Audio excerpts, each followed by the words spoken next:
Lucas Kowalski had survived systems. He had survived communism when ambition had to be hidden. He had survived the 1990s, when ambition could finally speak but often got men killed financially or spiritually. By the early 2000s, he had survived success itself. At 56, he was known as a man who made things work. People trusted him with money, with land, with promises. He liked that reputation. It was earned. He had started with nothing but mechanical skills and an ability to stay awake longer than other men. He believed survival was a moral achievement. What he had never learned was how survival slowly replaces intimacy. Emilia Kowalska had learned a different kind of survival. She had grown up in a world where stability came from routine, not choice, where loyalty was not romantic, but practical, where you stayed because leaving created more problems than it solved. At 49, she lived efficiently. She worked a low-paid office job, came home tired, cooked, cleaned, and managed a household that now felt too large for its purpose. Her children were gone. Her role remained.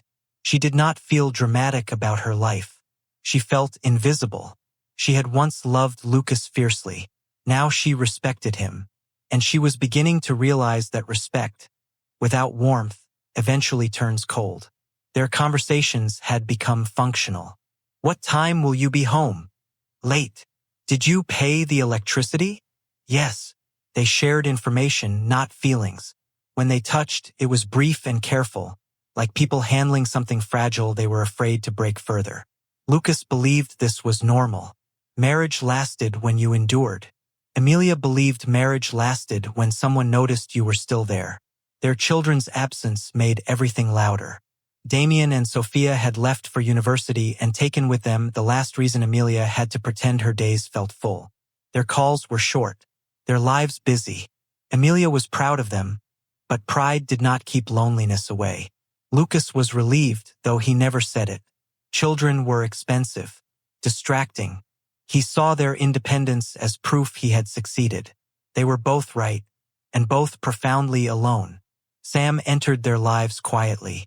Lucas's younger brother returned from abroad with the confidence of someone who had nothing left to lose. He was offered a position in the company partly out of loyalty, partly out of guilt. A junior shareholder, controlled risk. Sam had always been different, less disciplined, more charming, better with people, worse with responsibility. He knew how to listen in a way that made people feel important. Emilia noticed that immediately. When Sam spoke to her, he looked at her face, not past it. He laughed easily. He asked questions and waited for answers. He remembered small things. Compliments slipped into conversation so naturally they didn't feel like strategy. She told herself it was harmless. She told herself she was just enjoying being seen. One evening, Emilia mentioned Sam casually at dinner. "He stopped by today," she said. "You asked him to review documents." Lucas paused briefly before responding. "Did he?" he said. "Yes, he's easy to talk to." Lucas nodded. He did not like the feeling that rose in his chest, so he dismissed it. Sam had always been like that, and Emilia was just bored. Boredom was not betrayal. He had learned long ago that asking questions sometimes created problems that didn't yet exist. So he changed the subject. That night, Emilia lay awake while her husband slept. She felt the familiar mixture of guilt and resentment. Guilt for wanting more. Resentment for feeling she had to justify it. She wondered how many women like her were lying beside men who believed providing was the same as loving. She did not yet think of Sam as temptation. She thought of him as relief, and that, she would later realize, was where the danger began. At the office, Lucas watched Sam closely. Sam spoke confidently. He suggested ideas. He joked. People liked him. Lucas felt something shift, something uncomfortable. Not jealousy, something closer to unease. "You've done well," Sam said at one point. "Built everything." Lucas accepted the compliment stiffly. "Success costs," he replied. Sam smiled. "So does family." The comment stayed with Lucas longer than he wanted to admit. That evening, Emilia stood alone in the kitchen and stared at her phone. No messages from Lucas. One short message from Sam earlier in the day. Hope you're well. Tell Lucas I'll send the revised documents tomorrow. She reread it longer than necessary. Nothing had happened, but something had started. And neither of them yet understood how fragile loyalty becomes when it is maintained only by habit. Nothing happened all at once. That was how Amelia would later explain it to herself, and how Lucas would later torture himself trying to understand it. There was no single moment where loyalty broke cleanly in two. There were only small adjustments, tiny permissions granted to the wrong thoughts, silences that lasted a little too long.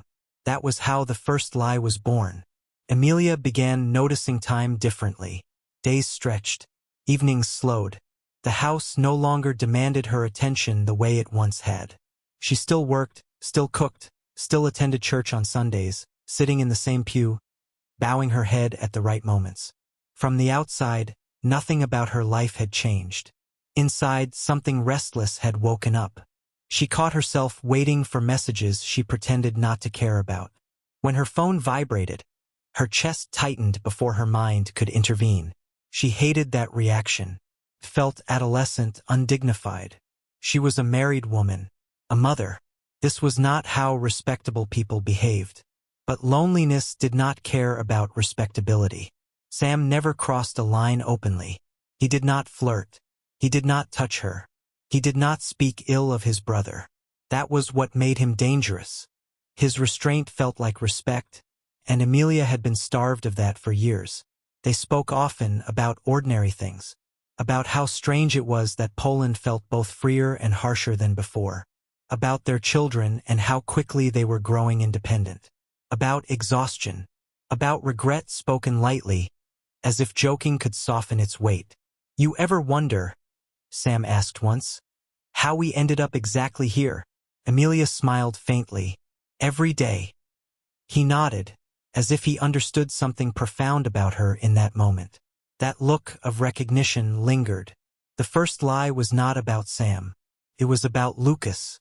When he asked how her day had been, Amelia said, "Fine." She stopped mentioning Sam's visits. Not because she had something to hide yet, but because she did not want questions. Questions required explanations. Explanations created boundaries. Silence felt easier. Lucas noticed but did not press. He had built an empire by knowing which battles to fight and which to ignore. At home, he preferred peace to clarity. Peace, he believed, meant stability. At the office, Sam's influence grew. Employees gravitated toward him. He listened. He sympathized. He complained just enough to sound human but never enough to seem bitter. Lucas watched this with mixed pride and irritation. Sam reminded him of himself, before caution replaced hunger. One evening, after a long meeting, Sam lingered. "You look tired," he said. "So do you," Lucas replied. Sam smiled. "Difference is, I know why." Lucas frowned. "What does that mean?" Sam shrugged. "Running everything alone. Carrying everyone. That wears a man down." The comment struck too close. "You wanted responsibility," Lucas said. "You asked for this role." "Yes," Sam replied calmly. "But responsibility and loneliness aren't the same thing." Lucas ended the conversation there. He did not like the way his brother spoke, as if he understood him better than he should. At home, Amelia began to feel guilty without knowing exactly why. She caught herself dressing more carefully on days she knew Sam might stop by. Nothing provocative, just intentional. Lipstick applied with more attention. A blouse she hadn't worn in years. She told herself this was harmless. A woman was allowed to feel like herself. But when Sam complimented her, casually, gently, she felt something soften inside her that had been rigid for too long. "You don't get enough credit," he said once, "for holding everything together." She laughed quietly. "That's not true." "It is," he replied. "People assume strong women don't need appreciation." That night, Amelia cried alone in the bathroom. Not because she felt guilty, but because someone had finally named what she had been feeling for years. The second lie was smaller. When Lucas asked if Sam had been by again, Amelia said no. She said it smoothly, easily, as if she had been practicing. Lucas nodded and accepted it. He wanted to believe her. Belief was easier than suspicion. Suspicion threatened everything he had built. He had always believed that betrayal announced itself loudly. He was wrong. Sam never suggested secrecy. He never asked her to lie. He simply allowed space for it. When Amelia mentioned her marriage, Sam listened without judgment. When she expressed frustration, he didn't correct her. He didn't defend his brother. That silence felt like permission. "You've given a lot," he said once. "You're allowed to want something back." She looked at him then, really looked at him, and for the first time she felt the weight of a decision approaching. Lucas began feeling something he refused to name, a sense of exclusion. Conversations stopped when he entered rooms. Laughter he wasn't part of. He noticed how Sam and Amelia spoke with an ease that no longer existed between him and his wife. He told himself he was paranoid. Men who had built what he had built did not lose their wives to their brothers. That happened to other people. Weak people. Careless people. He was neither. The moment that changed everything was ordinary. Sam stayed late one evening to help Amelia carry groceries inside. Their hands brushed. Barely. Accidentally. But neither of them moved away immediately. The silence stretched. Nothing was said. And yet, something irrevocable crossed from possibility into memory. When Sam left, Amelia stood in the kitchen for a long time, staring at the door. She had not cheated, but she had crossed a line she would never be able to uncross. That night, lying beside her husband, Amelia felt distant in a way that frightened her. Lucas turned toward her, his hand resting on her arm. "You're quiet," he said. "I'm tired," she replied. That was the third lie, and it came easier than the first two. Somewhere between restraint and desire, between honesty and silence, a new reality formed. One where loyalty was no longer a certainty, but a choice that had to be made again every day. And Amelia was no longer sure she wanted to keep choosing it. Amelia did not wake up intending to betray her husband. She woke up intending to get through the day. That distinction mattered to her. It was how she protected the image she still held of herself as a decent woman. Decent women did not plan affairs. They reacted to circumstances. They adapted. They endured. And when endurance finally cracked, it was never their fault alone. The first time it happened, it did not feel dramatic. There was no rush of passion, no sudden loss of control. It was quieter than that, more deliberate, almost disappointing in its simplicity. Sam had stayed late again. Paperwork. A conversation that stretched longer than it needed to. A shared cigarette by an open window, even though Amelia had not smoked in years. She blamed the stress, the nostalgia, the need to feel reckless for once. They spoke about Lucas, not unkindly, never cruelly, but honestly in a way Amelia no longer allowed herself to be at home. "He doesn't see me," she said finally. Sam did not rush to contradict her. "He doesn't know how," he replied. That sentence did something to her. It shifted responsibility away from her dissatisfaction and placed it gently on her husband's limitations. It was easier to breathe after that. When Sam touched her, it was not sudden. It was slow, almost hesitant, as if giving her time to stop it. She did not. That decision, more than the act itself, was the moment everything changed. Afterward, Amelia sat quietly, staring at nothing. "I never thought," she began. Sam interrupted her softly. "You don't have to explain." And she was grateful for that. Explanations would have forced her to confront what she had done. Silence allowed her to survive it. She went home that night and washed herself longer than necessary. Lucas was already asleep. She stood beside the bed and watched him breathe. For a moment, she felt an urge to wake him, to confess everything and destroy the life they had built together. But she thought of the house, the children, the company, the years invested, and then she thought something darker, something more honest. He would never forgive me, but he would expect me to stay. That realization hardened her. The justification came quickly. She told herself that Lucas had abandoned her long before she had abandoned him. That providing without presence was its own form of betrayal. that women like her had no space for desire, only obligation. She told herself this was not about love. This was about fairness. Sam, meanwhile, was careful. He did not push for more time. He did not make promises. He behaved as if nothing essential had changed, which allowed Amelia to pretend the same. But inside him, something shifted too. Sleeping with his brother's wife did not feel like triumph. Felt like access, like power. And once tasted, power rarely satisfied quietly. Lucas noticed the change in Amelia before he understood it. She seemed lighter, less irritable, distant in a way that felt intentional rather than exhausted. She smiled more, but not at him. It unsettled him. "You've been in a good mood lately," he said one evening. She looked up from her plate. "Is that a problem?" "No," he replied quickly. "Just unexpected." She smiled thinly. "People change." That answer stayed with him long after the conversation ended. The affair did not remain contained. It expanded the way secrets always do, demanding more space, more lies, more careful choreography. Amelia became efficient at deception. She scheduled her life differently. She erased messages. She stopped answering questions with detail. Lucas interpreted this as independence. He told himself it was healthy. Men like him trusted systems, not instincts. And his system, his marriage, his reputation, his family had always held. Until it didn't. Sam began crossing boundaries subtly. A hand placed too confidently in public.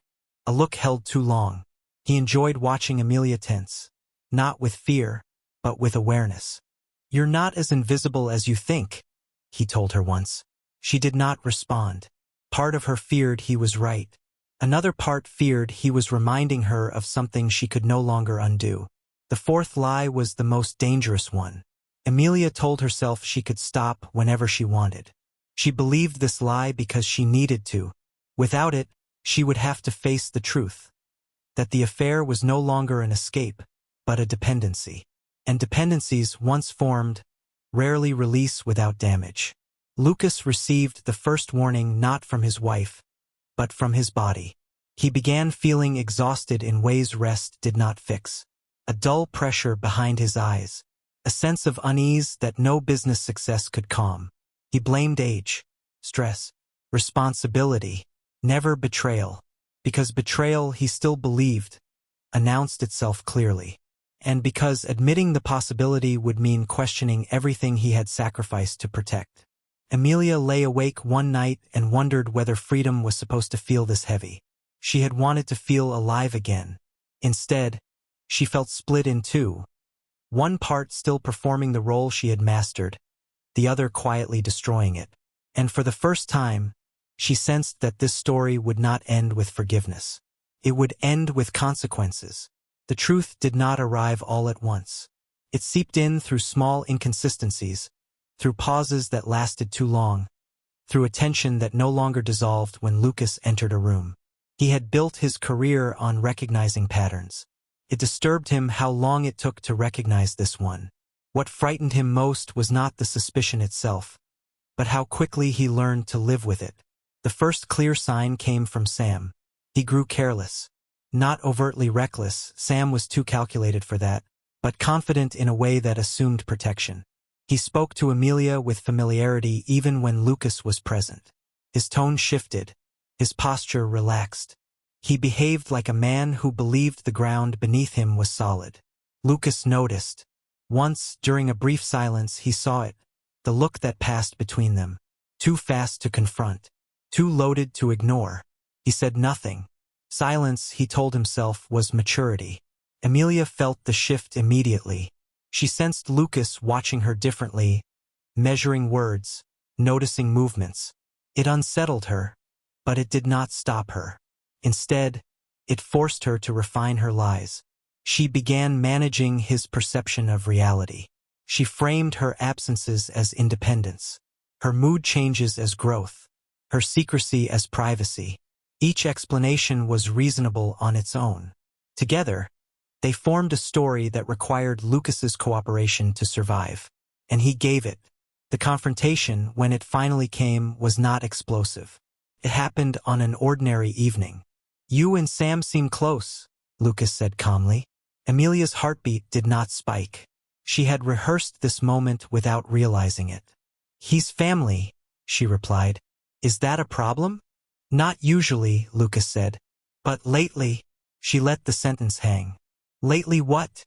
She asked. He looked at her then, searching for something he could hold on to. Lately it feels like I don't know what's happening in my own house. Amelia felt something tighten in her chest. Not guilt, but irritation. You're never here, she said. When would you notice anything? That was the opening she needed. They spoke quietly, carefully. Amelia did not deny the emotional distance. She reframed it.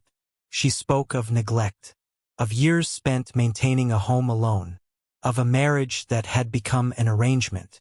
Lucas listened, stunned by how familiar her accusations sounded, and how unprepared he was to defend himself. I provided, he said finally. Yes, Amelia replied. You paid for everything, but you weren't present for any of it. That was the moment Lucas understood he was not winning this conversation, because she was not lying. He asked the question he had been avoiding. Is there someone else? Amelia held his gaze. No, she said. It was the most convincing lie she had told yet. Sam was waiting for her reaction. When Amelia told him about the confrontation, he did not panic. Of course he suspects, Sam said. Anyone would. What if he pushes? She asked. Sam smiled slightly. Then we give him something else to worry about. That was the moment the affair stopped being reckless and became strategic. Lucas's mother was the first to intervene. She had survived wars, shortages, betrayals far worse than this. When Lucas confided in her, not fully but enough, she reacted with practiced pragmatism. Divorce will ruin you, she said. Not emotionally, financially. He protested weakly. She shook her head.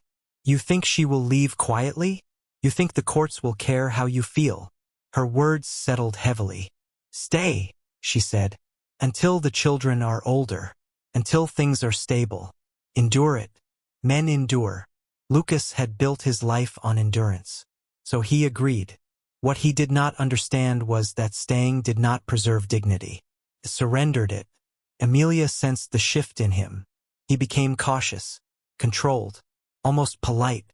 He stopped asking questions. He stopped pressing for closeness. He treated the marriage like an asset that needed to be protected, not a relationship that needed to be repaired. She felt relieved and empowered. The blackmail did not begin with threats. It began with implications. You wouldn't want people talking, Amelia said once casually. It's not good for your business. She did not raise her voice. She did not accuse. She simply named the risk. Lucas heard it clearly. She was telling him that silence had a price. Sam grew bolder. He began staying overnight when Lucas traveled. He stopped pretending to be discreet. He spoke openly about future plans, about restructuring the company, about taking a more visible role. You deserve honesty, he told Amelia. Not fear. She wanted to believe that. She needed to believe that. Lucas felt himself shrinking inside his own life. He did not confront Sam. Doing so would expose everything. He did not confront Amelia again. Doing so would lead nowhere. Instead, he focused on work, on control, on preserving what he could. He told himself this was temporary. It wasn't. One night, alone, Lucas realized the truth he had been avoiding. He was no longer choosing to stay. He was being allowed to stay. And the cost of that permission was silence. Lucas learned how to disappear without leaving. That was the strange skill he developed once staying became a strategy rather than a choice. He remained present in name, in routine, in legality, but not in spirit. He moved through his own life as if it belonged to someone else, careful not to disturb the arrangement that now governed his marriage. Silence had become a contract. Amelia no longer bothered pretending the affair was temporary. She still acted the role of wife in public. She still cooked, attended family events, spoke politely to Lucas's mother. But privately, her loyalty had shifted completely. She had crossed the point where guilt functioned as a warning. Now it was background noise. What mattered was control. Sam had become permanent. Not officially, of course. Official things required lies too large to manage. But he was present in ways that mattered: decisions, timing, influence. He spoke freely in the house. He treated the space as shared territory. Lucas noticed the smallest things. Sam's shoes by the door on mornings he had supposedly left early. The way Amelia no longer flinched when Sam touched her in passing. The casual way Sam spoke about company matters, as if authority were already his. Each detail felt like a quiet theft. Lucas tried to set boundaries without confrontation. He asked Sam to limit visits. Sam agreed, smiling, and ignored the request. He suggested Amelia take a short trip. She refused calmly, citing expenses and inconvenience. Every attempt at reclaiming control was met with reasonable resistance. That was the cruelty of it. There was no explosion to justify escape. Only erosion. The humiliation deepened slowly. At company gatherings, Sam stood beside Amelia while Lucas spoke to investors. Their closeness was subtle, but unmistakable to anyone paying attention. Sam never challenged Lucas openly. He didn't need to. Power works best when it doesn't announce itself. Lucas began noticing how people looked at him. Longer pauses, awkward politeness, eyes that avoided his. He could not prove anything, but he felt exposed. A respected man reduced to a tolerated presence. The physical symptoms began quietly. It started as fatigue, then headaches, then discomfort he dismissed as stress. He was not a man who went to doctors unless something was visibly broken. But one morning, the pain did not go away. It lingered. It worsened. He told no one. Amelia noticed the change in him and reacted not with concern, but irritation. "You should take better care of yourself," she said distantly. The implication was clear. His condition was his responsibility alone. She did not tell him about the symptoms she herself had experienced weeks earlier. Symptoms she had ignored. Symptoms she had rationalized as minor. She had already decided this was not her problem. When the diagnosis came, it arrived without drama. The doctor spoke clinically, calmly, professionally. Incurable, manageable perhaps, but permanent. Lucas sat silently while the words settled into his body like poison. His first thought was disbelief. His second was clarity. He confronted Amelia that evening. Not angrily, not loudly. "You've put me at risk," he said. She looked at him with something close to annoyance. "You stayed," she replied. "You knew what was happening." The cruelty of that logic stunned him. "I stayed because you made it impossible to leave," he said. She shrugged. "You stayed because you were afraid to lose." That was the truth she chose to weaponize. Sam reacted with irritation, not guilt. "You should have protected yourself," he said. "We're adults." Lucas stared at his brother and realized something devastating. Sam did not see him as a victim. Sam saw him as an obstacle that had failed to move. From that point on, Amelia stopped pretending altogether. She stopped hiding phone calls, stopped explaining absences. She no longer tried to appear faithful because she no longer needed Lucas's cooperation. He had already paid the price of silence. Lucas's health declined. Slowly, unevenly. Enough to frighten him, not enough to justify public withdrawal. He continued working, continued leading, continued performing strength. Inside, he was breaking. The body, he realized, kept score in ways the law never would. The children sensed something was wrong. Damien called less. Sophia avoided visiting. Amelia framed it as stress, as work, as aging. Lucas did not correct her. He had learned that truth, once suppressed long enough, loses its language. One night, alone, Lucas sat in the dark and understood something he had never allowed himself to consider. Staying had not protected his assets. It had not preserved his family. It had not saved his dignity. It had only delayed the damage until it became irreversible. And for the first time, he did not think about endurance. He thought about escape. Amelia did not leave suddenly. She withdrew. That was how Lucas experienced it, not as an act but as a gradual removal of presence. She stopped coordinating around him. stopped accounting for his time, stopped asking questions whose answers once mattered. The marriage remained intact on paper, but emotionally, it had already been vacated. Leaving, she seemed to believe, was only a formality. Lucas's illness forced him into awareness he could no longer postpone. The treatments were manageable, the doctors said. The prognosis was uncertain. What could be controlled was stress, routine, emotional strain. He listened politely, already knowing none of that would change. How did one manage stress when home itself had become a hostile environment? He began sleeping in a separate room. Not as protest, but necessity. His body required rest his mind could not negotiate for him. Amelia accepted this without comment. Silence no longer needed explanation. Sam became increasingly visible. Not just in the house, but in the company. He spoke more during meetings, negotiated directly with partners, referred to our strategy without looking at Lucas for approval. No one challenged him. Lucas noticed that people now came to him less often. When they did, they spoke carefully, as if navigating a power shift they did not want to name. He was still the owner. But ownership, he was learning, was not the same as authority. The final conversation between husband and wife happened on a weekday morning. Amelia stood by the door, already dressed, her handbag on her shoulder. "I'm moving out," she said. "Not we need to talk. Not this is hard for me. Just a statement." "When?" Lucas asked. "Today." He nodded. He did not ask where. He did not ask why. Those questions belonged to a past version of himself. "This doesn't change anything legally," he said.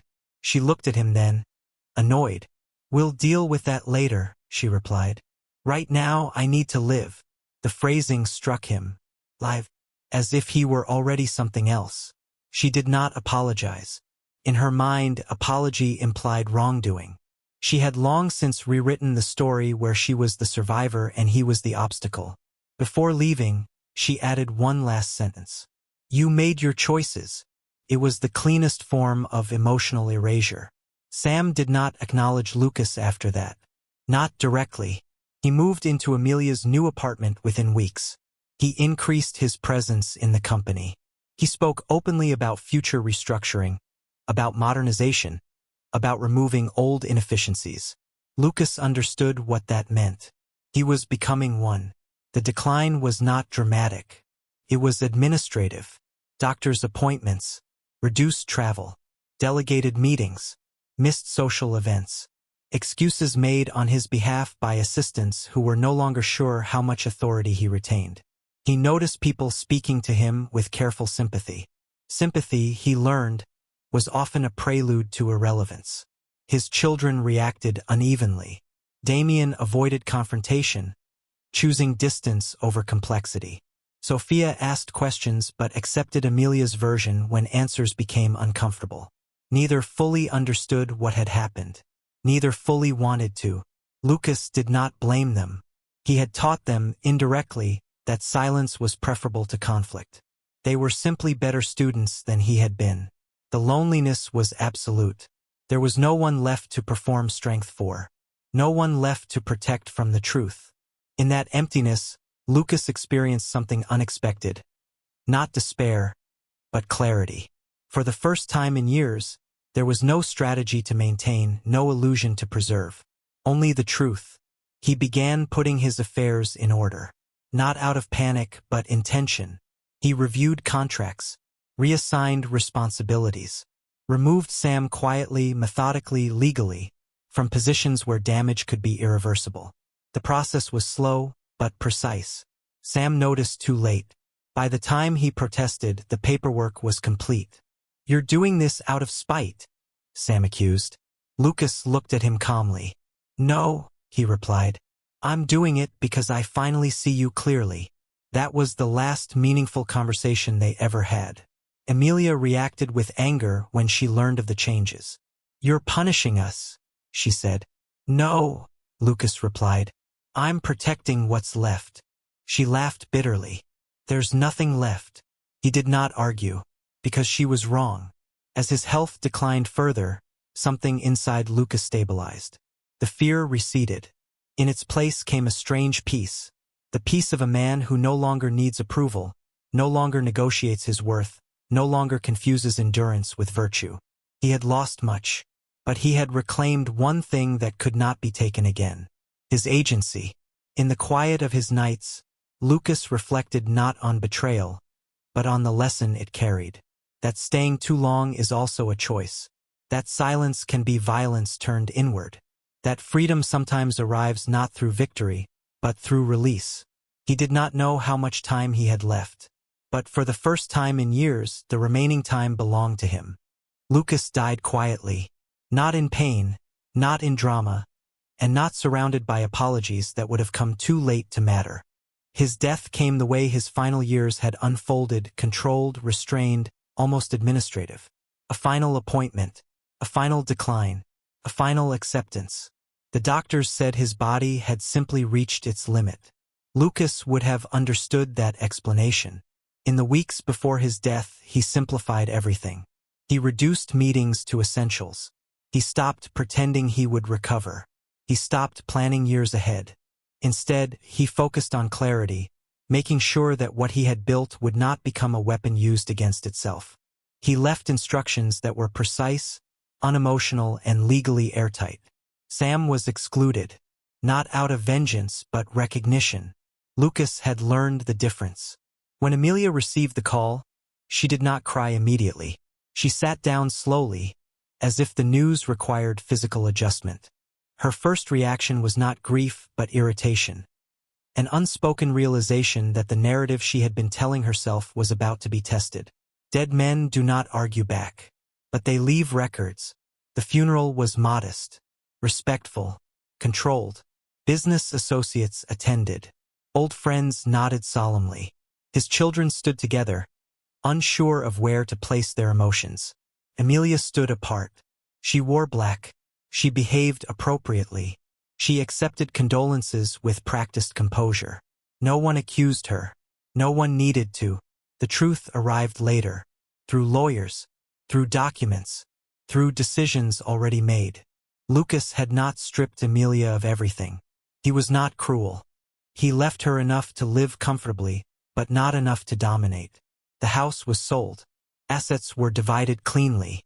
The company was locked into structures that prevented hostile takeover. Sam was left with nothing. No shares. No authority. No future claim. The reaction was immediate. "You manipulated him," Amelia accused Sam. Sam, cornered for the first time, responded with bitterness. "He always saw through us," he said. "You just refused to believe it." That was the last time they spoke. The relationship between Amelia and Sam did not survive the loss of power. Without secrecy, without advantage, without someone to resist, what remained felt ordinary. Exposed. Smaller than either of them expected. Sam blamed Amelia for miscalculating. Amelia blamed Sam for overreaching. Neither accepted responsibility. They drifted apart within months. Amelia's later years were not tragic. They were narrow.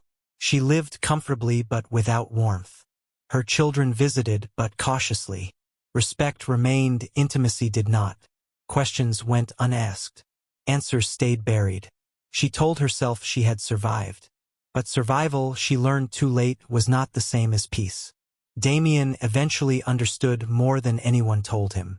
He saw the patterns, the silence, the way his father had disappeared long before he died. He did not confront his mother.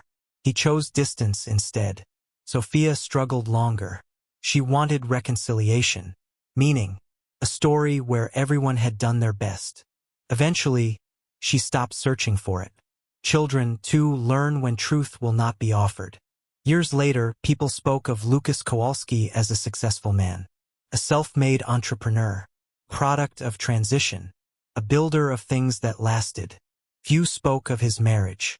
Fewer still spoke of what it cost him to stay silent. But sometimes, when his name came up, someone would pause and say quietly, "He was strong."